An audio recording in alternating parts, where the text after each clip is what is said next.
Hello प्यारे बच्चों, बेटा कक्षा 3 में गणित में शीतकालीन अवकाश कार्य में आपको 1 तारीख को क्या क्या काम करना है वो आज हम बात करेंगे। सबसे पहले आप सभी को नव वर्ष की हार्दिक शुभकामनाएं। पहला है बेटा गतिविधि आपकी, पेड़ हमारे जीवन में महत्वपूर्ण भूमिका निभाते हैं। अपने पड़ोस के विभिन्न पेड़ों की गिनती करनी है और नीचे दी गई तालिका को पूरा करना है। एक्सप्लेनेशन वीडियो में मैंने आपको बताया था कैसे करना है, यहाँ पे मैं करके दिखाऊंगी। मान लीजिए आपके घर के पास पहले ही देखो पेड़ कौन कौन से हैं। सबसे पहले देखो नीम का पेड़ है, चलो है, मान लिया मैंने, मेरे घर के पास है, मैं अपने घर के पास से बता रही हूँ। उसके बाद पीपल है, हाँ मेरे घर के पास एक पीपल का पेड़ भी है। उसके बाद एक अमरूद का पेड़ है मेरे घर के पास, ठीक है। और कौन कौन से पेड़ है देखो अपने घर के आसपास, जामुन का पेड़ है, जामुन का पेड़ भी है, आम का पेड़ है, आम का पेड़ है, या कोई और पेड़ भी हो सकता है आपके घर के आसपास। देखो ढूंढो और पता करो। मैं यहाँ पर 5 पेड़ों के नाम लिख रही हूँ। ये अगर आपके घर के पास नहीं है तो आपको नहीं ही आंसर देना है। इस बात में बिल्कुल परेशान नहीं होना कि हमें क्या बताना है क्या नहीं बताना है। आपको बिल्कुल जो है वही बताना है, ठीक है। देखो बेटा मैंने पेड़ों के नाम लिख दिए। नीम का पेड़, अशोका, कई लोग घर पे अशोका के जो लंबे लंबे पेड़ दिखाई देते हैं ना, जिनके पत्ते भी लंबे लंबे होते हैं, वो लगा लेते हैं। मेरे घर के पास है, मैंने इसीलिए लिखा है। पीपल का, जामुन का, केले का। तो नीम के पेड़ है मेरे घर के पास 2, अशोका के जिनके घर पे लगा हुआ 10 पेड़ है, क्योंकि ये घर पे बेटा शो के लिए बनाते हैं लोग, ठीक है। इससे शुद्ध हवा भी मिलती है, इनकी देख रेख ज़्यादा नहीं करनी पड़ती। एक पीपल का पेड़ है, एक जामुन का पेड़ है और एक केले का पेड़ है। तो आपको इस तरह से उनकी गिनती लिखनी है, ठीक है। गिन के देखो आपके आसपास जो भी पेड़ पौधे हों, ठीक है बेटा। मैंने सभी की गिनती लिख दी। तो ये गतिविधि में आपको अपने घर के आसपास जितने भी पेड़ हैं, अगर आपको पेड़ का नाम नहीं पता तो आप किसी बड़े से पूछ के पेड़ का नाम लिख सकते हैं। दूसरी गतिविधि है निम्न तालिका में अपने परिवार के सदस्यों के नाम, उनसे संबंध, आयु, ऊंचाई। ऊंचाई के लिए मैंने आपको उस दिन भी समझाया था। अब क्या करना, दीवार पे ऐसे निशान लगा लेना। पहले पापा को बोलना पापा दीवार के साथ खड़े हो जाओ। मान लो ये आपका फर्श है, यहाँ पे यहाँ तक पापा की लंबाई आई, और आपके पास मापने के लिए इंची टेप होता है जिससे कपड़े सिले जाते हैं लंबाई मापने के लिए, वो भी नहीं है, फीता भी नहीं है। तो आप क्या करना, अपना स्केल लेना।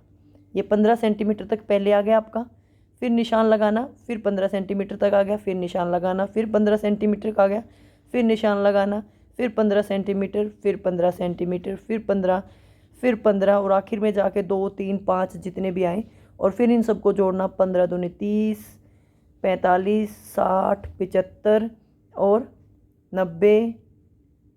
90 के बाद कितना आएगा 15 का, 105, और 105 में वही जोड़ देना जितने बच गए, या फिर इससे ज़्यादा भी हो सकता है। मान लो 15 का एक और आ गया तो 120 हो गया, 120 में जोड़ दिया, ठीक है। अपने जो आपके पास स्केल है ना, जिससे आप ड्राइंग में काम करते हो, ज्योमेट्री बॉक्स में जो स्केल होता है उससे भी माप सकते हो। तो मैं ये प्रश्न अंदाजा अनुसार करवाऊंगी, और सभी जो आंकड़े हैं वो अंदाजे, मेरे अंदाजे से हैं। तो आप अपने घर में सभी का एक्यूरेट डाटा लेके करना। जैसे नाम, पापा का नाम क्या है बताओ, चलो मैंने राम लिख दिया, पापा का नाम राम है। मम्मी का नाम लक्ष्मी। उसके बाद घर में कौन है, भाई है, भाई का राजू। और कौन है, बहन, बहन का क्या नाम है, पूजा। और फिर अपने बारे में भी लिखना, स्वयं, या फिर अपना नाम लिख देना, स्वयं ना लिखो ना। तो आपका नाम क्या है, लड़का हो जो लड़की जो भी हो, चलो मान लिया मैंने लड़का है राकेश। पहले सबके नाम लिख दिए, चलो नाम लिख लेते हैं। पहले आपने ऐसे सबके नाम लिख दिए, उसके बाद संबंध लिखना है। राम कौन है, पापा यानी पिता, लक्ष्मी माता, राजू भाई, पूजा बहन, और राकेश स्वयं। यहाँ पे स्वयं लिख देना, मतलब मैं खुद हूँ। ये सभी आंकड़े मेरे अंदाजे के अनुसार हैं, आप एक्यूरेट करना। फिर आगे आयु। अब जैसे मैं आपके अनुसार ये अंदाज़ा लगा रही हूँ, पापा कितने साल के हो गए, पापा हो गए हमारे 35 वर्ष के, ठीक है। माता कितने वर्ष की होगी, माता होगी पापा से छोटी, कितनी कर दो, 30, 32, चलो 32 होगी। मम्मी से पूछ के लिखना आप। अब आपका भाई है राजू, वो कितने वर्ष का हो गया? 12 वर्ष का है।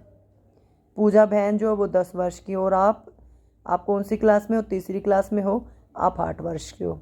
इस तरह से आपको अपनी आयु लिखनी है। ठीक है, सभी की आयु लिख दी और सारी आयु वर्ष में है। वर्ष नहीं लिखा मैंने, लिख देती हूँ अभी। पहले अगला भी कर लेते हैं साथ साथ, और फिर आगे ऊंचाई। ऊंचाई बेटा सेंटीमीटर में मापेंगे हम सभी। ठीक है, मैं अंदाज़ा जो औसत होगी, मतलब जैसे अब मैं हूँ, मेरी ऊंचाई है 170 सेंटीमीटर, तो मैं अपने अंदाजे के अनुसार मान लेती हूँ आपके पिता की जो ऊंचाई है वो 170 सेंटीमीटर है। मम्मी पापा से थोड़ी सी छोटी होगी तो 165 सेंटीमीटर मम्मी की होगी। अब आपका भाई 12 साल का है तो 130 सेंटीमीटर उसकी होगी। ठीक है, बहन है वो उससे थोड़ी छोटी है तो 120 सेंटीमीटर बहन की होगी, और 110 सेंटीमीटर मैं आपकी मान लेती हूँ। इस तरह से आप, लेकिन आप अंदाजे से मत करना, आप एक्यूरेट करना। ठीक है बेटा, सबकी मैंने ऊंचाई लिख दी है। ऊंचाई के साथ और आयु के साथ इकाई ज़रूर लिखें कि यह वर्ष है और ये सेंटीमीटर में है या मीटर में है, जैसे आप मापेंगे। ठीक है, तो इस तरह से आपको दूसरी गतिविधि पूरी करनी है और इस काम को आपको अपनी कॉपी में करना है। उम्मीद करती हूँ ये काम आपको समझ में आ गया होगा। वीडियो अच्छी लगे तो लाइक कर देना, चैनल को सब्सक्राइब कर लेना। वीडियो देखने के लिए आपका बहुत बहुत धन्यवाद।